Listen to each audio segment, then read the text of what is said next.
राधे राधे। राधा रानी की कृपा आप सब पर सदा बनी रहे। जय श्री गणेश।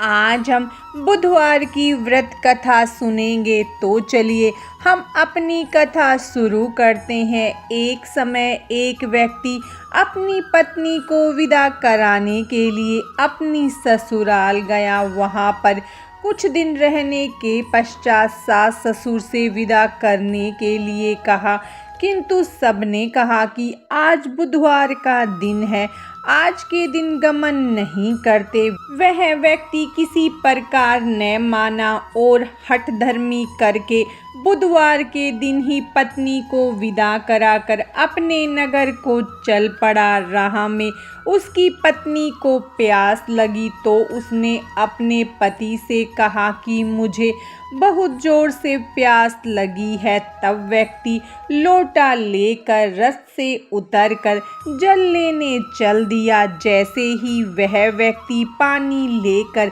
अपनी पत्नी के निकट आया तो वह यह देखकर आश्चर्य से चकित रह गया कि ठीक अपनी ही जैसी सूरत तथा वैसी ही वेशभूषा में एक व्यक्ति अपनी पत्नी के पास रथ में बैठा हुआ है। उसने क्रोध से कहा कि तू कौन है जो मेरी पत्नी के निकट बैठा हुआ है। दूसरा व्यक्ति बोला, यह मेरी पत्नी है, मैं अभी अभी ससुराल से विदा कर लाया हूँ।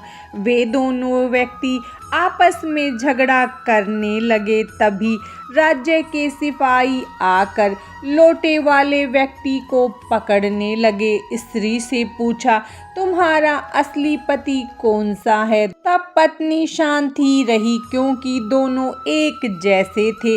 वह किसे अपना असली पति कहे?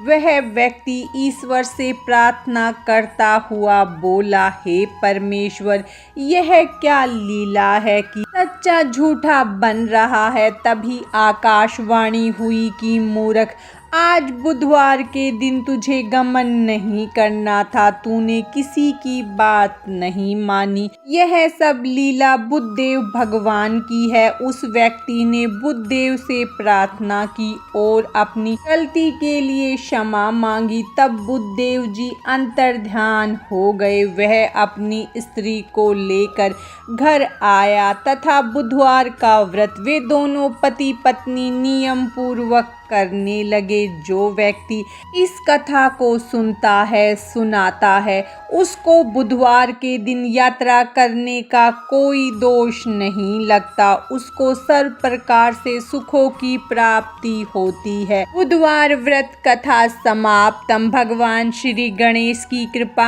आप सब पर सदा बनी रहे। राधे राधे।